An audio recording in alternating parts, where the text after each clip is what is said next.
여러 분이 공약을 보면 정세균, 이낙연, 송영길 또 우리 유승민 후보 공약까지도 짬뽕을 내놨더라고. 그래가지고 윤 후보는 공약이 아니에요. 국익 우선주의라고 이야기했죠. 네. 그 제가 한 이야기입니다. 자기 고유의 생각으로 하는 공약이 아니고 참모들이 만들어준 공약을 그대로 발표를 하니까 문제가 커지는 거예요. 아마 제 공약이 제일 완벽한 것 같아서 고스란히 갖다 쓰신 것 같은데 맞습니까? 그 때문에 별명이 하나 새로 붙은 거 알고 계십니까 혹시? 그 카피 닌자라고 애니메이션 나루토에 나오는 아주 인기 있는 캐릭터입니다. 네. 말과 아이디어만 내놓게 되면 현실에 부닥쳤을 때 그 힘이 안 나오는 거겠죠. 제 공약하고 똑같더라고요. 아니 숫자까지 똑같고. 아니. 근데 제가 물어볼게요. 그 공약을 이해를 하고 계시는지 모르겠습니다. 혹시 직접 주택 청약 같은 거 이렇게 통장 만들어 보신 적 있습니까? 아니 저는 뭐 집이 없어서 만들어보진 못했습니다만 집이 없으면 만들어야죠. 네. 제가 낸 공약 갖다 쓰시고 싶은 걸 얼마든지 쓰십시오. 여기에는 뭐 특허권이 없으니까. 아니 저는 우리 뭐 별로 저- 갖다 쓰고 싶은 예, 생각이 자, 우리 없는데요. 원어머니. 윤 어머님. 지금 시작할게요. 여러 분이 공약을 보면 정세균, 이낙연, 송영길 또 우리 유승민 후보 공약까지도 짬뽕을 내놨더라고. 그래가지고 윤 후보는 공약이 아니에요. 이거는. 아닙니다. 전부 이거는 그래 해놓고 이 부동산 분야에 이번에 최고들이 아이디어를 낸 겁니다. 핵균형 공약도 보니까 그거 하면서 국익 우선주의라고 이야기했죠. 네. 그 제가 한 이야기입니다. 아니, 국익우선주의라는 그런 말을 식으로 누구는 공약을 못 자꾸 쓰겠습니다. 발표를 하니까 네. 자기 고유의 생각으로 하는 공약이 아니고 참모들이 만들어준 공약을 그대로 발표를 하니까 문제가 커지는 거예요. 어떻게 무슨 문제가 생각하십니까? 있습니까? 아니 국익우선이라는 말도 특허가 있습니까? 알겠습니다. 원희룡 후보 주도권 토론 시작하시죠. 예, 저는 코로나로 온 국민이 어려움을 겪고 있지만 이 과정에서 코로나로 인한 고통도 불평등하게 우리 국민들에게 다가가고 있다고 생각합니다. 저는 대통령 예비 후보로서 출마하고 정책을 마련하면서 코로나 회생을 위한 이런 특단의 대책이 필요하다. 그래서 100조 원 규모를 조성해서 50조 원은 손실보상, 50조 원은 이후에 소상공인, 자영업자 그리고 취약층들의 이후에 생존 능력을 키울 수 있는 방향으로 써야 된다. 그렇게 해서 제 1호 공약으로 발표를 한 바가 있습니다. 이미 한 석 달 전에 발표를 했습니다. 윤석열 후보에게 묻겠습니다. 아마 여러 후보들의 공약들을 보신 것 같은데 소상공인 또는 코로나 회생 공약에서는 아마 제 공약이 제일 완벽한 것 같아서 고스란히 갖다 쓰신 것 같은데 맞습니까? 저는 제가 정치 선언을 하기 전부터 자영업 소상공인 문제에 대해서 제가 관심이 아주 많았고요. 그래서 우리 자영업 연구원장도 만나고 그리고 이 부분에 대해서는 저도 전문가들과 함께 연구를 많이 했고 다만 우리 원희룡 지사님의 이 정책도 참 배울 점이 많다 그런 생각을 하고 있습니다. 정책 네. 갖다 쓰는 건 좋습니다. 근데 그 때문에 별명이 하나 새로 붙은 거 알고 계십니까 혹시? 어떤 거죠? 그 카피 닌자라고 혹시 아십니까? 네, 나중에 한번 차이가 좀 찾아보십시오. 많은데 제가 이따가 여쭤보겠습니다. 예, 네. 저 애니메이션 나루토에 나오는 아주 인기 있는 캐릭터입니다. 네. 아마 여러 후보들의 공약을 갖다 쓰는 것은 사실은 있을 수 있죠. 우리는 또 원팀 아니겠습니까? 근데 문제는 어떤 공약이 나올 때는 그에 따른 현실에 대한 매우 심각한 인식 그리고 거기에 있는 수많은 현실에 있어서의 문제들에 대해서 고민하고 토론하고 해서 그게 묻어 있는 거거든요. 이게 없이 말과 아이디어만 내놓게 되면 결국 그에 따른 현실에 부닥쳤을 때 그 힘이 안 나오는 거겠죠. 깊이가 안 나오는 거고. 그리고 이것은 특히 이제 우리끼리는 원팀이니까 뭐 그렇다 치더라도 아마 우리 상대방 제가 볼 때는 뭐 이재명 후보가 나올 것 같습니다만은 아마 그 토론의 그 이빨과 발톱에 갈기갈기 상처를 입을 가능성이 많다고 보여집니다. 앞으로 물론 많은 정책팀들을 거느리고 계신데요. 이런 점들이 우리가 원팀 정신에서 공통 공약을 아예 만들면 좋겠고요. 그런 점에서 앞으로 정책 토론으로 이어가도록 그렇게 하겠습니다. 그 군에 의무 복무를 다녀온 우리 병사들한테 이 주택 청약에 가점을 주는 공약을 발표를 하셨더라고요, 어제. 그런데 이것도 제 공약하고 똑같더라고요. 제가 7월 초에 이야기했던 공약하고 아니 숫자까지 똑같고 아니, 제가 표시 하나 안 어제- 틀리고 똑같은 제 질문입니다. 아니 제 질문 들으시고요.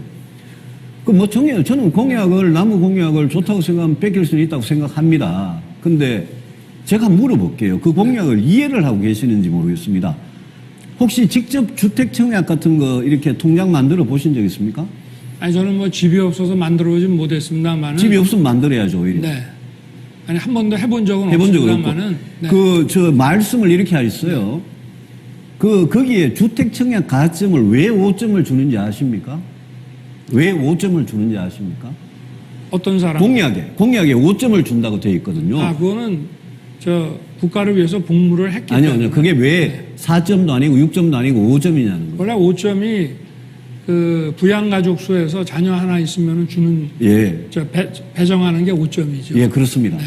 그러니까 그 정도는 부양하는 하는 게 가족 좋겠다. 수하고 네. 또 무주택자로 살아온 연수하고 네. 통장, 주택청약 통장을 얼마나 들었냐 이걸로 하지 않습니까? 네, 근데 윤 후보님께서 군에 갔다 온 거는 직장에 다닌 거하고 똑같으니까 직장 경력을 예? 그거를 쳐서 이거를 주겠다는 그건 또 무슨 말입니까? 군에 갔다 온 게 그거는- 어떻게 직장에 있는 거하고 똑같습니까? 아니 처음에 우리가 청년 원가주택 얘기할 때 직장 얘기가 조금 나왔기 때문에 그거는 좀 질문을 제가 기자 질문의 취지를 정확히 이해를 못해서 그랬는데 아, 잘못 들으시고 하신 것 네네. 같습니다. 그래서 청년 원가주택하고 예. 아무래도 군대 다녀온 사람들이 청년이 많으니까 예. 이제 그런 차원이고. 알겠습니다. 예. 그러니까 이제 그거는 직장이란 말은 잘못된 근데 그 말이다라고 저 말씀하셨고요. 5점 가산이 예, 알겠습니다. 유승민 후보께 아까 얘기하던 걸 조금 더 여쭤보겠습니다. 제가 뭐 공약을 그 많은 정책 그룹 전문가들과 저도 참여해서 직접 하나하나 꼼꼼하게 수차례 회의를 해가면서 이제 안을 냈는데 그 중에 이를테면 어제 외교안보 공약 같은 경우도 큰 타이틀 한 11개에 세부적으로 하면 한 100개 가량이 될 수도 있습니다. 근데 그 중에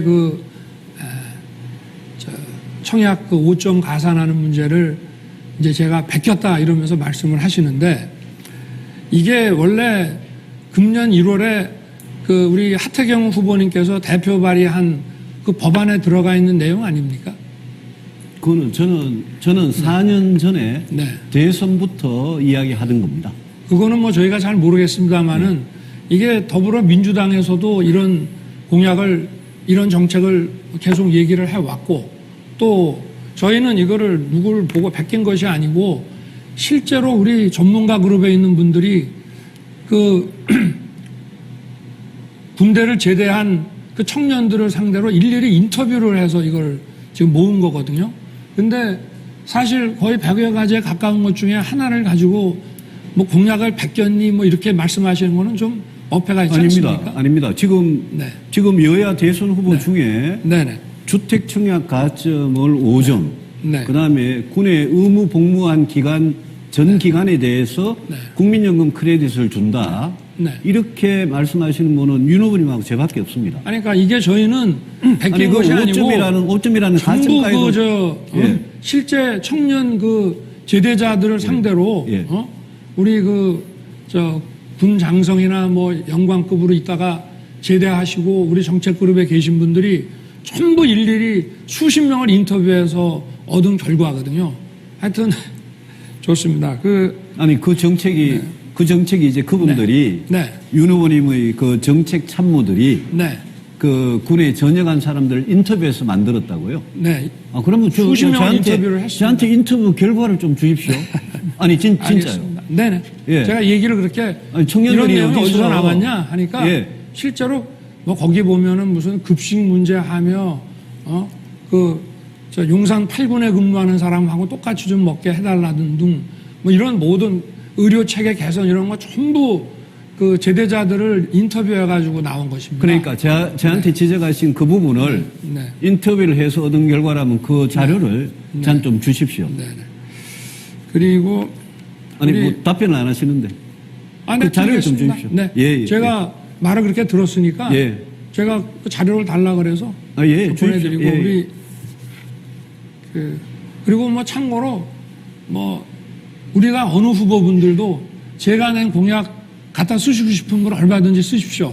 여기에는 뭐 특허권이 없으니까. 아니 저는 뭐 별로 갖다 쓰고 싶은 예, 생각이 자, 우리 없는데요. 원 윤 후보님 미국 선거에서는 네. 공약 표절은 이건 심각한 문제입니다. 우리 정치가 그 선진화되어 갈수록 오늘 이재명 후보가 이낙연 후보의 ESG 법안에 대해서 그거 참 좋은 거다. 페이스북에 정정당당하게 쓰면서 제가 써야 되는 시간이니까 다음에 말씀을 좀 알겠습니다. 해주십시오. 예. 네.